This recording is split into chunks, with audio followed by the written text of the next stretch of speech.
और कोई बोल रहे नहीं आपके साथ वो बीजेपी का एमपी है, आप उसके साथ क्यों जा रहे? तो क्या पार्लियामेंट में हम नहीं बैठना उनके साथ? आप वोट डाले तो मेरे भाई मेरा हाल ऐसा हो गया कि गरीब की जोरू सबकी भाभी बनी हुई है।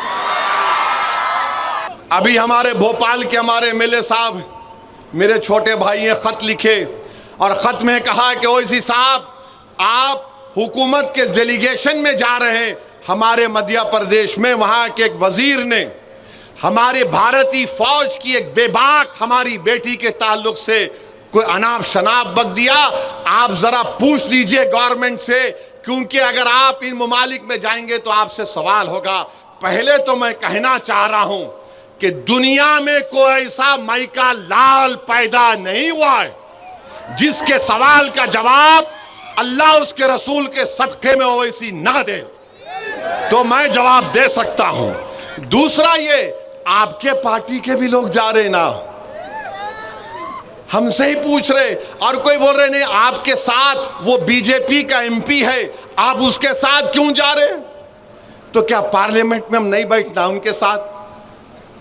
आप वोट डाले तो मेरे भाई मेरा हाल ऐसा हो गया कि गरीब की जोरू सबकी भाभी बनी हुई है। अब बोलते ना गरीब की जोरू सबकी भाभी, ऐसा लगता है इनको बोलो अरे क्या मैं हूं, दिख गया तुम्हारे को, पूरे हैं ना इसमें। मगर अल्हम्दुलिल्लाह उनको इसलिए बोलते कि उनको मालूम कि हाँ ये बेबाक तरीके से बोलता है, दिल से मानते हैं मगर जबान से इकरार नहीं करते, अलग बात है। दिल से मानते हैं कि हाँ ये बेबाक तरीके से बोल रहा है।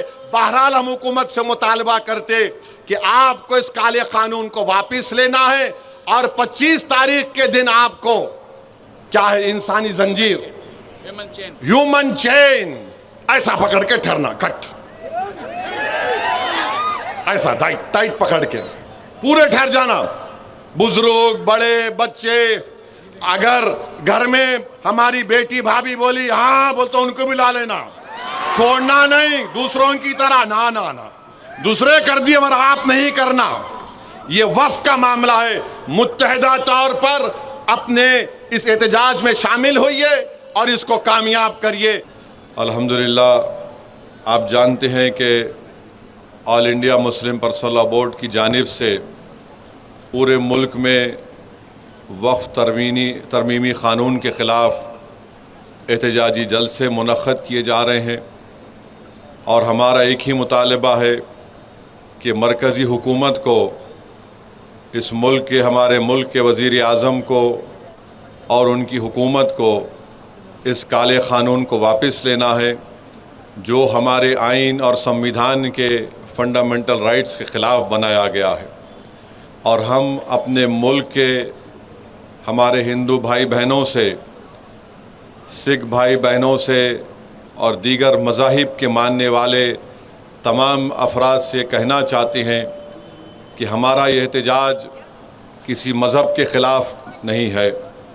हमारा एहतजाज इसलिए है कि हम ये बताना चाहते हैं कि हम अपने मज़हब के तरीक़े से और अपने मज़हब के बताए हुए रास्ते के तहत हम अपनी ज़िंदगी को गुजारना चाहते हैं। और जैसा कि आपने अभी सुना मौजूद उलमा इकराम के बसीरत व फ़रोज़ ख़िताबात के ज़रिए कि वफ़ मुसलमानों के लिए एक इबादत है। हमारे मुल्क के तमाम मज़ाहिब के मानने वालों को समझना ज़रूरी है कि हमारा देश भारत एक फूल के गुलदस्ते की तरह है और अगर एक फूल भी मुरझाया जाएगा तो गुलदस्ता नहीं कहलाएगा। हमारा मुल्क एक गुलदस्ते की तरह है और कोई बीजेपी आरएसएस के लोग अगर ये कहेंगे, आवाज़ नहीं आ रही, सबको आ रही, आवाज़ नहीं आ रही, हाँ आ रही मौलाना, दिल्ली तक पहुंच रही आवाज़ ये।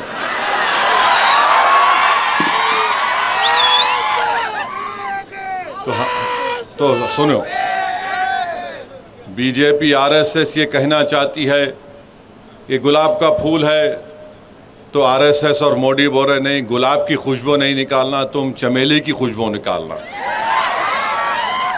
चमेली का फूल है तो आरएसएस बोल रही कि नहीं तुम चमेली नहीं, तुम गुलाब की तरह बन जाओ। ये तो नहीं हो सकता है ना। ये मुल्क एक गुलदस्ता है। यहाँ पर जितने फूल हैं, अगर वो अच्छे रहेंगे तो मुल्क विकसित भारत बनेगा। अगर आप उस गुलदस्ते से एक फूल को निकाल देंगे या उस फूल को सूखने देंगे तो वो गुलदस्ता नहीं रहेगा। भारत एक चमन है और हमेशा रहेगा इंशाअल्लाह ताला। हम तो चाहते हैं कि चमन हमेशा आबाद रहे, क्योंकि इस चमन में हमारे बुज़ुर्गों ने अपना खून पसीना इस चमन को खुशगवार बनाने के लिए इसमें अपना सब कुछ कुर्बान किया। ये क़ानून जो बनाया गया है वक्फ़ तरमीमी क़ानून, हम हमारे हिंदू भाइयों को, सिख भाइयों को, बौद्ध भाइयों को बताना चाह रहे हैं, आपके धर्म के बोर्डों में आप ही के मज़हब का आदमी मेंबर बन सकता है। तेलंगाना के एंडोमेंट बोर्ड में सिर्फ हिंदू धर्म के लोग ही मेंबर बन सकते हैं। सिख गुरुद्वारा प्रबंधक कमेटी में सिर्फ सिख ही लोग मेंबर बन सकते हैं। भारत के मुसलमान ये कहना चाह रहे हैं कि जब आपके धर्म के बोर्ड में आपके मज़हब के मानने वाले ही मेंबर बन सकते हैं, तो मुसलमानों के धर्म के बोर्ड में आप कैसे दो गैर मुस्लिम को मेंबर बनाना चाहेंगे।